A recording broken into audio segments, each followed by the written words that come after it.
கர்த்தருடைய பரிசுத்த நாமத்துக்கு மகிமை உண்டாவதாக. இந்த வருஷத்தின் கடைசி ஆராதனையிலே கர்த்தர் நம்மை கூட்டி சேர்த்து கிருபைக்காக நாம் ஸ்தோத்திரிக்க கடமைப்பட்டிருக்கிறோம். 109ஆம் சங்கீதம் 30ஆம் வசனத்தை வாசிக்கலாம். 109ஆம் சங்கீதம் 109 verse 30, 30வது வசனம். 109. அமைதல் உண்டாகுனது நிமித்தம் அவர்கள் சந்தோஷப்படுகிறார்கள்.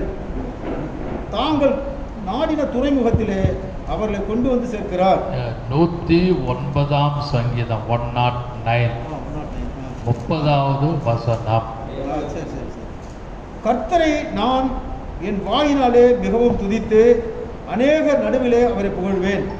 கர்த்தரை நான் என் வாயினால் மிகவும் துதித்து அநேகர் நடுவில் அவரை புகழ்வேன்.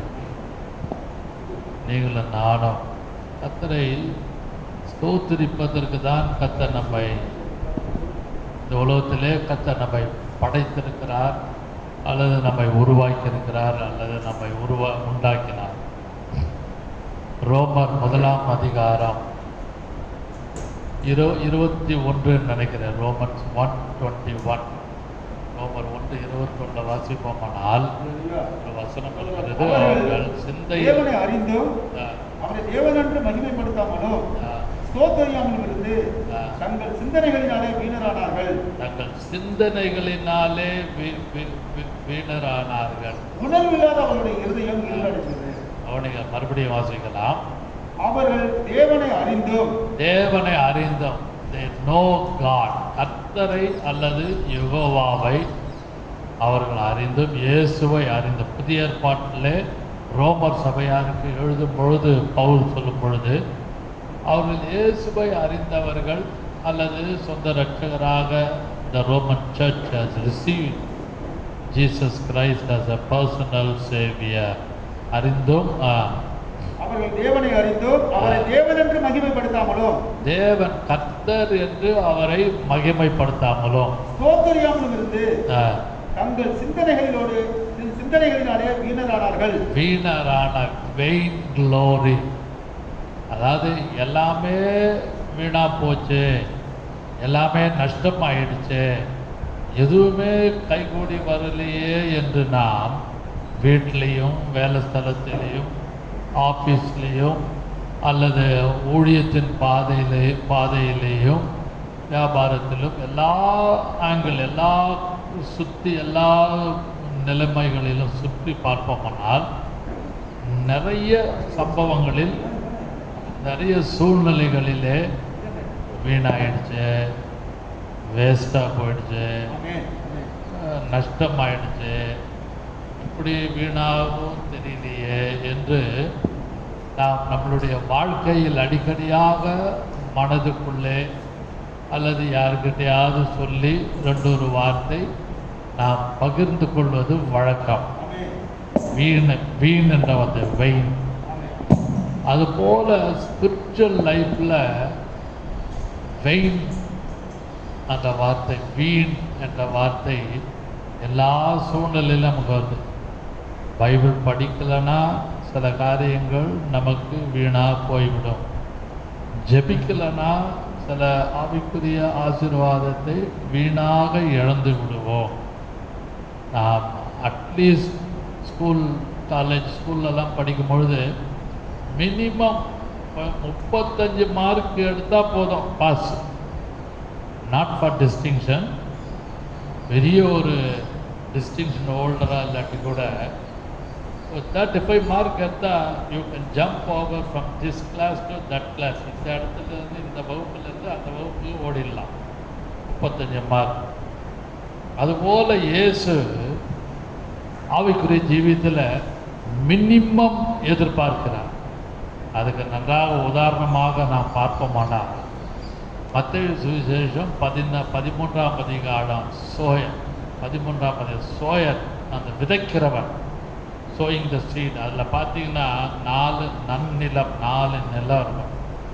லாஸ்ட் ஒன், கடைசி அந்த நல்ல நிலத்தில் விதைக்கப்பட்டவன் எவனோ அவன் உணர்கிறவனமாயிருந்து அவன் உணர்ந்து அவன் 30ஆகவும் 60ஆகவும் 100ஆகவும் முடிந்தால் வாசிக்கலாம். சில விதையோ நல்ல நிலத்திலே விழுந்தது. நல்ல good heart, good mind, good attitude.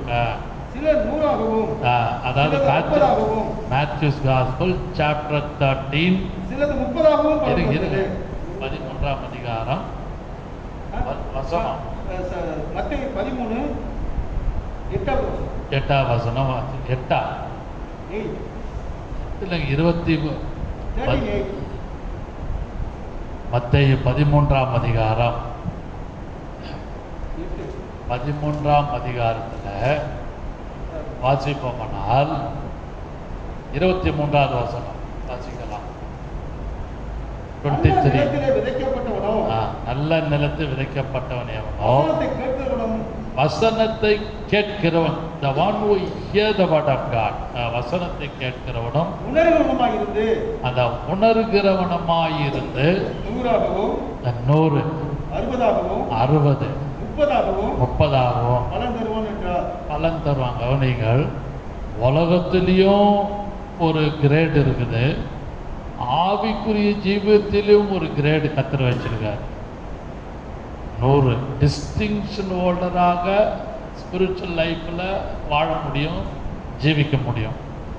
60 mark 70 mark எடுத்து you can swim in spiritual realm, ஆவிக்குரிய உலகத்தில். அதுபோல் 30 மார்க் எடுத்து கூட ஆவிக்குரிய ஜீவியத்தில் வளர முடியும். அதான் உலகத்திலே நாம் பார்க்குறோம், படித்து வந்திருக்கிறோம். ஓரளவு 35 எடுத்திங்கன்னா எல்லா சப்ஜெக்ட்லையும் 35னா அந்த கிளாஸ் டீச்சர் எப்படியாவது பாஸ் பண்ணி அடுத்த கிளாஸ் கொண்டு விடும். அந்த மினிமம் குவாலிஃபிகேஷன் எல்லாருக்கிட்டையும் ரட்சிக்கப்பட்டு ஞானஸ்நானம் எடுத்த எல்லா ஊழியக்காரன் விசுவாசிகள் எல்லாருக்கிட்டையும் இயேசு at least you should be in 30%. அதான் ரோம சபையாருக்கு அப்போஸ்தலனாகிய பவுல் எழுதும் பொழுது சிந்தையிலே அவர்கள் தேவனை அறிந்தோம். வாசிக்கலாம் ரோமர் 1:21. அவர்கள் தேவனை அறிந்தோம் அவரை தேவன் என்று மகிமைப்படுத்தாமலோ தேவன் என்று மகிமைப்படுத்த you have to glorify God, you have to glorify God. Romans 1:21. ஸ்தோத்திரியாமல் இருந்து நம்மகிட்ட இருக்கிற ஒரு பேட் ஹேபிட் எல்லா ஊழியக்காரர்கள் or sometimes even with leaders or servants or general believers Levites எல்லாம் நீங்கள் பார்த்தீங்கன்னா கொஞ்சம் ஸ்தோத்திரம் பண்ணாமல் கொஞ்சம் விட்டுட்டான்னு வைங்க, காலையிலேருந்து ராத்திரிக்குள்ள some level we have to praise God. கர்த்தாவே சுகம் கொடுத்தீரு, பலன் கொடுத்தீரு, ஆரோக்கியம் கொடுத்தீரு. இன்றைக்கி ஓரளவு என்னை கொஞ்சமாவது என்னை சமாளிக்க வியாபாரத்திலும் வேதத்தை படிப்பதிலும் உற்சாகத்திலும் ஜபிப்பதிலும் எனக்கு ஒரு அளவு கிருபை கொடுத்தீரே என்று யோசித்து ஜபிக்கணும். ஸ்தோத்திரம் பண்ணணும். ஸ்தோத்திரையாமல் இருந்து தங்கள் சிந்தனைகளினாலே வீணரானார்கள். அப்படி கர்த்தர் உங்ககிட்டையும் என்கிட்டையும் he didn't want any gold or silver or anything. ஒன்றும் வெள்ளியும் கேட்கல. அவர் கேட்கறது just praise God, நல்லா ஸ்தோத்திரம் பண்ண. அதை நீங்களும் நானும் ஒவ்வொரு நாளும் கொஞ்சமாவது கடைப்பிடிப்போமானால் கர்த்தர் நம்ம எல்லாரையும் ஆசீர்வதிப்பாராங்க. இந்த வருஷம் முழுவதும் கொஞ்சம் யோசித்து பாருங்கள். சங்கீதக்காரன் சொல்றாரு, அநேகர் நடுவில் மல்டிடியூட் ஆஃப் பீப்புள். அதான் Psalm 109:30 ஆரம்பத்தை வாசித்தோம். கர்த்தரை நான் என் வாயினால் மிகவும் துதித்து மிகவும் greatly I will praise God. நல்லா ஸ்தோத்திரம் பண்ணுவேன். நீங்கள் எவ்வளோ கொஞ்சம் ஸ்தோத்திரம் பண்ணி பாருங்களேன். நான் ப்ராக்டிக்கலாக சில காரியங்கள் அபியாசப்படுத்தி பார்த்துருக்கேன். வெளியே சொல்ல முடியாது. வெளியே சொன்னால் பிரச்சனை வரும். அது வீட்டுக்குள்ளேயும் சரி, among relations, among believers, among servants of God, இதெல்லாம் நீங்கள் கொஞ்சம் ஸ்தோத்திரம் பண்ணி பாருங்க. உங்களுக்குள்ள நம்ம மத்தியில் இருக்கிற இந்த அந்த அஜிடேஷன், ஒரு மாதிரி நமக்கு விரோதமாக இருக்கிற சூழ்நிலையெல்லாம் கர்த்தர் ஆட்டோமேட்டிக்காக நமக்கு விரோதமாக இருக்கிற எல்லா காரியத்தையும் அப்படியே சப்சைட் பண்ணுவார். அப்படியே ஒன்றும் இல்லாமல் அப்படியே அமைதியாக்குவார். கர்த்தாவே ஸ்தோத்திரம் ஸ்தோத்திரம் ஸ்தோத்திரம் சொல்லுங்கள். எவ்ரி ஸ்தோத்திரம், எவ்ரி வேர்ட் ப்ரைசிங் காட், ஸ்தோத்திரம் சொல்வது இட்ஸ் லைக் எ ஆரோ. அது ஒரு அம்பு போல எல்லா நெகட்டிவ் ஆட்டிடியூட் உள்ள எல்லா காரியங்களையும் ஆட்டோமேட்டிக்காக நல்லன் வாய்ட் ஆகிடும். ஒன்றும் இல்லாமல் கர்த்தர் எல்லாவற்றையும் அமைதி கொடுக்குறார். நீ அதை செஞ்சு பார்க்கணும். வெளியே சொல்ல முடியாது. அது ஃபேமிலி மேட்டராக இருக்கலாம், பர்சனல் மேட்டராக இருக்கலாம், மினிஸ்ட்ரி ஆக்டிவிட்டியாக இருக்கலாம். மினிஸ்ட்ரியில் நமக்கு எவ்வளோ பேர் விரோதமாக இருப்பாங்க. நீங்கள் அதெல்லாம் அவங்கள நல்லா ஸ்தோத்திரம் பண்ணி நல்லா ஜோம் பண்ணி ஸ்தோத்திரம் பண்ணிகிட்டே இருங்க. ஆட்டோமேட்டிக்காக எல்லாம் சப்சைட் ஆகும். எரிகோவின் கோட்டையை கர்த்தர் பெரிய பாம் பிளாஸ்ட் பண்ணி உடைக்கல, யுத்தம் பண்ணி ஈட்டி யுத்த ஆயுதங்கள் எல்லாவற்றையும் கொண்டு போய் எரிகோவின் கோட்டையை கர்த்தர் உடைக்கல. நீங்கள் அதை படிச்சிங்கன்னா தெரியும். 7 நாள் மெரிகோ ரவுண்ட் வர மாதிரி சுற்றி சுற்றி சுற்றி சுற்றி வந்தாங்க. 7 டைம்ஸ் வந்தாங்க. அவர் அந்த எரிகோவின் கோட்டை நல்ல துதியோடு ஸ்தோத்திரம் பண்ணி ஆர்ப்பரித்து ஸ்தோத்திரம் பண்ணும் பொழுது ஓல்ட் டெஸ்டமென்ட் அது வாசிச்சிங்கன்னா தெரியும். யோசுவா புஸ்தகத்தில் புக்கா ஜாஷுவாவில் இருக்குது. 6ஆம் அதிகாரம் 7ஆம் அதிகாரம்லாம் படித்து பாருங்கள். அங்கே எரிகோவின் கோட்டை ஃப்ளாட் டவுன், அப்படியே தரமட்டமாச்சு. Only through praise God. இங்கே நமக்கு விரோதமாக இருக்கிற எல்லா சூழ்நிலை, நமக்கு விரோதமாக இருக்கிற சூழ்நிலைன்னு சொல்லும்போது அவர் own body is against us, அவர் own blood fleshly nature against me, my own fleshly nature. அதெல்லாம் if you praise God continually, இந்த வருஷம் முழுவதும் நல்லா எவ்வளோ ஸ்தோத்திரம் பண்ணால் நல்லா ஸ்தோத்திரம் பண்ணி பார்த்தீங்கன்னா நம்ம குறைவாக ஸ்தோத்திரம் பண்ணியிருப்போம். ஆனால் சங்கீதக்காரன் சொல்ல அநேகர் நடுவில், multitude among multitude, I will praise, I will greatly praise God. நான் நல்ல மிகுந்த பெரிய மனசோடு நல்ல சந்தோஷத்தோடு கர்த்தரை ஸ்தோத்திரம் பண்ணுவேன்னு சொன்னார். நீங்களும் நானும் எத்தனையோ ஊழியக்காரர்கள் விசுவாசிகள் இந்த விஷயத்திலே குறைவுள்ளவர்கள். இந்த வருஷம் ஆரம்பத்திலிருந்து கொஞ்சம் யோசித்து பாருங்கள். அதுபோல் இன்னும் கர்த்தரை ஸ்தோத்திரிப்பதற்கு 35ஆம் சங்கீதம் Psalm 35 verse 18, 18வது வசனம். Psalm 35 verse 18, 35ஆம் சங்கீதம் 18வது வசனம் வாசிக்கலாம். மகா சபையிலே உம்மை துதிப்பேன், திரளான ஜனங்களுக்குள்ளே உம்மை புகழ்வேன். மகா சபையிலேனா மைட்டி பீப்புள், நல்லா அங்கே மச் பீப்புள்னு இருக்கும் இங்கிலீஷ் பைபிளில், கிங் ஜேம்ஸ் வெர்ஷனில். மைட்டி பீப்புள், நல்ல வரம் நிறைந்தவர்கள், நல்ல ஆவிக்குரிய வளர்ச்சி அடைந்தவர்கள், நல்ல ஜப வீரர்கள், ஊழியம் செய்கிறவர்கள், தானம் தர்மம் பண்ணுறவர்கள். அதான் கிங் ஜேம்ஸ் வெர்ஷனில் மார்ஜனில் மைட்டி பீப்புள்னு இருக்கும். மகா சபையிலே போய் துதிப்பேன். அன்பான கர்த்தருடைய பிள்ளைகளே, நீங்களும் நானும் இந்த வருஷம் ஆரம்பத்திலிருந்து இது வரைக்கும் நம்ம எவ்வளோ ஸ்தோத்திரம் பண்ணியிருக்கிறோன்னு கொஞ்சம் யோசித்து பாருங்கள். அதெல்லாம் நினைக்கும் பொழுது பரிசுத்த ஆவியானவர் நமக்கு வேண்டிய நல்ல ஒரு நன்றி உள்ள இருதயத்தை கர்த்தர் கொடுப்பார். மகா சபையிலே கர்த்தரை துதிப்பேன். அதுக்கு அதாவது அது திரளான ஜனங்கள், மார்ஜனில் மைட்டி பீப்புள், நல்ல வல்லமை உள்ளவர்கள் இருப்பாங்க, கிருபை நிறைந்தவர்கள், வரங்கள் நிறைந்தவர்கள், ஜப வீரர்கள். எங்கே சபை உள்ள மைட்டி பீப்புள். அப்படிப்பட்ட சூழ்நிலையிலே கர்த்தர் நம்ம வைத்து இருக்கும் பொழுது, நல்ல ஸ்தோத்திரம் பண்ணும் பொழுது, எல்லாவற்றிலும் பிசாசு நம்மளை தொடாதபடி இந்த வருஷம் முழுவதும் காத்து வந்தாரா இல்லையா? நம்முடைய financial matter, personal matter, family matter, among relations, with neighbours, or எந்த டிகிரி வேணால் 360 டிகிரி எடுத்து யோசித்து பாருங்கள்.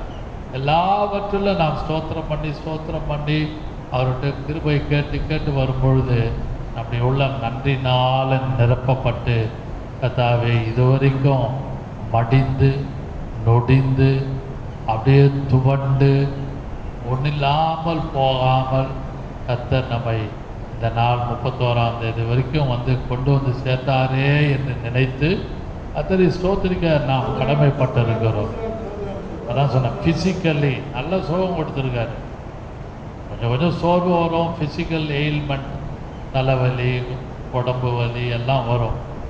ஏனென்றால் அந்த சரீரம் பலவீனமான சரீரம், ஆவியோ உற்சாகம் உள்ளது. ஃபிசிக்கல் எயில்மெண்ட், ஸ்பிரிச்சுவல், ஃபினான்ஷியல், அப்புறம் ஹெல்த்தி கண்டிஷன், இதெல்லாம் யோசித்து நன்றியோடு கர்த்தரை ஸ்தோத்திரிக்கும் பொழுது நமக்கு வேண்டிய எல்லா ஆசீர்வாதத்தையும் கொடுப்பார். 365 நாட்கள் கர்த்தர் நம்மை பாதுகாத்தார். 12 மாதங்கள் நம்மை பாதுகாத்தார். 365 நாட்கள், 365 டேஸ் கர்த்தர் நம்மை பாதுகாத்தார். அது மட்டுமல்லாமல் 8760 hours, 8760 மணி நேரம், ஒரு நாளைக்கு 24 மணி நேரம் இன்ட்டு 365 டேஸ் பெருக்கி அதை மல்டிப்ளை பண்ணி பாருங்கள். அதை ஏறக்குறைய 8760 8760 hours நம்மளை கண்ணின் மணி போல கர்த்தர் நம்மை பாதுகாத்தார். மினிட்ஸை பார்க்கும் பொழுது 5,25,600 மினிட்ஸ், 5,25,600 மணி நிமிடம், அதாவது நிமிஷங்கள். ஒவ்வொரு நிமிஷம் ஒன்றுமே நடக்காமல், எதுவுமே சம்பவிக்காமல், அவருடைய இரத்தத்தால் மூடி, சிறகுகளால் மூடி, யாருடைய இன்ஃப்ளூயன்ஸ் நம்மை தாக்காதபடி நம்மளை பாதுகாத்தாரா இல்லையா? அதெல்லாம் நாம் நன்றியுள்ள இருதயத்தோடு கர்த்தரை ஸ்தோத்திரிக்க கடமைப்பட்ட. செகண்ட்ஸை யோசித்து பார்த்தா 3,53,53,06,000 செகண்ட்ஸ்.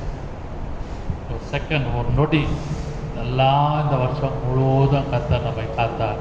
அதெல்லாம் நினைத்து கர்த்தாவே, இப்படிப்பட்ட ஒரு காலகட்டத்தில், எதிர்மறையான காலங்கள், கஷ்டமான சூழ்நிலை, அடுத்த நிலைமை எப்படி, இனிமேல் எப்படி இருக்கும், இந்த ஜனவரியிலேருந்து இது வரைக்கும் எத்தனையோ அப்ஸ் அண்ட் டவுன், மாற்றங்களும் சூழ்நிலைகளும் எதிர்மறையாகவும் சாதகம் இல்லாமல் இருந்த சூழ்நிலையெல்லாம் கர்த்தர் அதில் நம்ம மூழ்கி ட்ரவுன் பண்ணி அப்படி உள்ளே மூழ்கி போகாதபடி அதிலே we are floating, அப்படியே மிதந்து மிதந்து மிதந்து மிதந்து we are swimming, அப்படியே நீச்சல் அடித்து முழுகாதபடி தேவன் பத்திரமாக அந்த 31ஆம் தேதி அந்த கடைசி நிமிஷம் வரைக்கும் கர்த்தர் நம்மை கொண்டு வந்து சேர்த்துருக்கிறார்.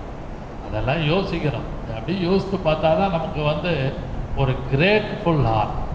அதான் இங்கிலீஷ் பாடல் ஒன்று, give thanks with a grateful heart.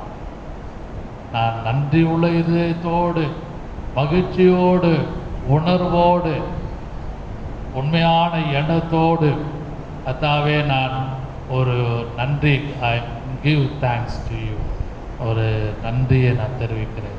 அதனால்தான் நாம் எல்லா கூட்டத்திலையும், தனி ஜபத்திலையும், ஃபேமிலி ப்ரேயர்லையும், தனிப்பட்ட வாழ்க்கையிலும், எல்லா சூழ்நிலையிலும் என்ன சொல்லுவோம்?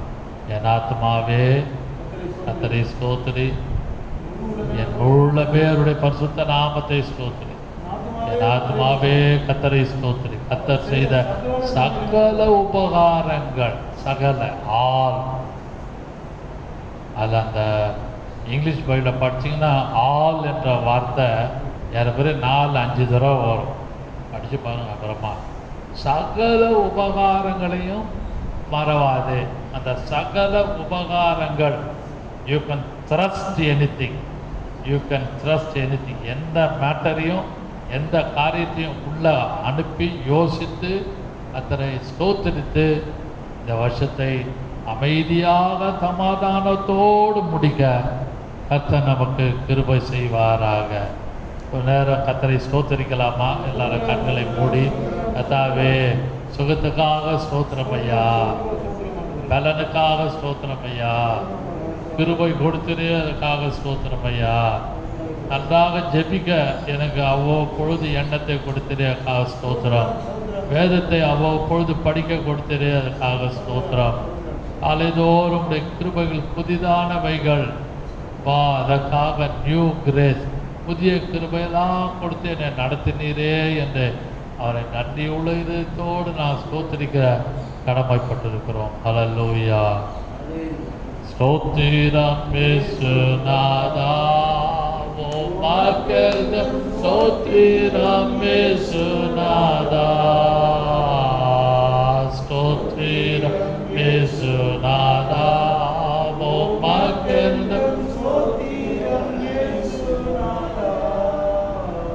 ஸ்தோத்திரம் செய்கின்றோம் நின்னடியா திருநாமத்தின் நாதரங்கள். ஸ்தோத்திரம் செய்கின்றோம் நின்னடியா திருநாமத்தின் நாதரங்கள். நீரல்லால் எங்களுக்கு பரலோக யாருண்டு ஜீவநாதா, நீரல்லால் எங்களுக்கு பரலோகில் யாருண்டு ஜீவநாதா, நீரே அன்று ஈகத்தில் வேறு ஒரு திட்டம் வெள்ளை பரந்தே, நீரே அன்று ஈகத்தில் வேறு ஒரு திட்டம் வெள்ளை பரந்தே. ஸ்தோத்திரம் இயேசுநாதா, உமக்கு ஸ்தோத்திரம் இயேசுநாதா, ஸ்தோத்திரம் இயேசுநாதா, உமக்கு ஸ்தோத்திரம் இயேசுநாதா, ஸ்தோத்திரம் செய்கின்ற என்ன திருநாமத்தின் ஆதரங்கள். ஸ்தோத்திரம் செய்கின்ற நாமத்தின் ஆதரங்கள். இத்தனை மகத்துவமுள்ள பாதாவே ஒழுக்கலாம் எங்களுக்கு, இத்தனை மகத்துவமுள்ள பாதாவே இத்தனை மாதயவு நின் கிருபை எத்தனை ஆச்சரியம், இத்தனை மாதயவு நின் கிருபை எத்தனை ஆச்சரியம். ஸ்தோத்திரம் இயேசுநாதா, உமக்கு ஸ்தோத்திரம் இயேசுநாதா, ஸ்தோத்திரம் இயேசுநாதா, உமக்கு ஸ்தோத்திரம் இயேசுநாதா, ஸ்தோத்திரம் செய்கின்ற நின்னடியா திருநாமத்தின் ஆதரங்கள். ஸ்தோத்திரம் செய்கின்ற நின்னடியா திருநாமத்தின் ஆதரங்கள். வசனத்தோடு நாம் இதை பிரசங்கம் பண்ண முடியும். அந்த கிராட்டிடியூட செய்தீரே, கொடுத்தீரே, நடத்தினீரே, இதெல்லாம் வசனங்கள் உண்டு இந்த ஒரு வார்த்தைக்கு. அதெல்லாம் எனக்கு முக்கியமல்ல. ஆனாலும் இந்த நாளிலே நமக்கு சுகத்தையும் பலத்தையும் ஆரோக்கியத்தையும் எல்லா காலகட்டத்திலும் நம்மளுடைய தேவைகள் வான்ஸ், நம்முடைய தேவைகள் கிடைத்த சூழ்நிலை, கிடைக்காத சூழ்நிலை எல்லாமே எல்லாவற்றிலும் அவர் நல்லவரும் வல்லவருமாய் இருந்து நம்மை வலது கரம் பிடித்து இதுவரைக்குமாக 2023 அப்படியே இழுத்து கொண்டு வந்து கர்த்தர் நம்மை சேர்த்திருக்கிறார். நல்லா புரிந்து கொள்ளுங்கள். இந்த கரடு முரடு, அதை முடியாமல் நடக்க முடியாமல் உட்கார முடியாமல் வேலை செய்ய முடியாமல் திகைத்து கொண்டு என்னெல்லாம் நடக்குதில்லை, எப்படி கொண்டு போகிறது என்று தெரியலையே என்று ஒரு பர்ப்ளெக்சிட்டி, திகைப்பான சூழ்நிலையில் கர்த்தர் நம்மை அவருடைய வலது கரத்தை கொண்டு நம்மளை இழுத்து கொண்டு வந்து இந்த கடைசி நாளிலே கொண்டு வந்து சேர்த்திருக்கிறார். அல்லேலூயா. அதெல்லாம் நினைத்து கைகளை வைத்து கர்த்தரை ஸ்தோத்திரிக்கலாம். அல்லேலூயா. ஸ்தோத்திரமையா, ஸ்தோத்திரமையா. நன்றியோடு மை ஸ்தோத்திரிக்கிறோம், நன்றியோடு மை ஸ்தோத்திரிக்கிறோம், நன்றியோடு மை ஸ்தோத்திரிக்கிறோம். அப்பா உமக்கு ஸ்தோத்திரம். எங்கள் அருமையான பிதாவே, இந்த கால ஆராதனையிலே, இந்த கடைசி ஆராதனையிலே எங்களுக்கு ஒரு நன்றி உள்ள இருதயத்தோடு உம்மை துதித்து பாடி மகிழக்கூடிய ஒரு தருணத்தை இந்த ஓய்வு நாளை கொடுத்த கிருபைக்காக ஸ்தோத்திரம். இது ஒரு சண்டேவாக இருந்து அதாவே இந்த ஒர்ஷிப் செய்து அது மட்டுமல்லாமல் நினைத்து நீர் செய்த எல்லா கிருபைகள், கொடுத்த கிருபைகள், பலன், சுகம், ஆரோக்கியம், எல்லா பண விஷயத்திலும் போக்கிலும் வரத்திலும் நல்லவரும் வல்லவருமாக இருந்து எங்களை இழுத்து கொண்டு வந்து சேர்த்த கிருபைக்காக உங்களுக்கு ஸ்தோத்திரம். எதிலும் மடிந்து நொடிந்து மூழ்கி தத்தளித்து விடாதபடி வலது கரத்தை கொண்டு எங்களை நிற்க பண்ணி நடக்க பண்ணி எங்களை கொஞ்சம் கொஞ்சமாக இந்த வருஷம் முழுவதும் முடிவிலே கொண்டு வந்து நிறுத்தின கிருபைக்காக நாங்கள் நன்றியோடு போய் ஸ்தோத்திரிக்கிறோம். அந்த ஒருவரையும் பார்த்து கொண்டிருக்கிற கேட்டுக்கொண்டிருக்கிற அனைவரும் எல்லா குடும்பத்துக்கு வேண்டிய கர்த்தாவே கிருபையும் மகிழ்ச்சியும் நன்றியுள்ள இருதயத்தையும் கொடுத்து வழி நடத்துவீராக. இயேசுவின் நாமத்தில் பிதாவே. ஆமென், ஆமென்.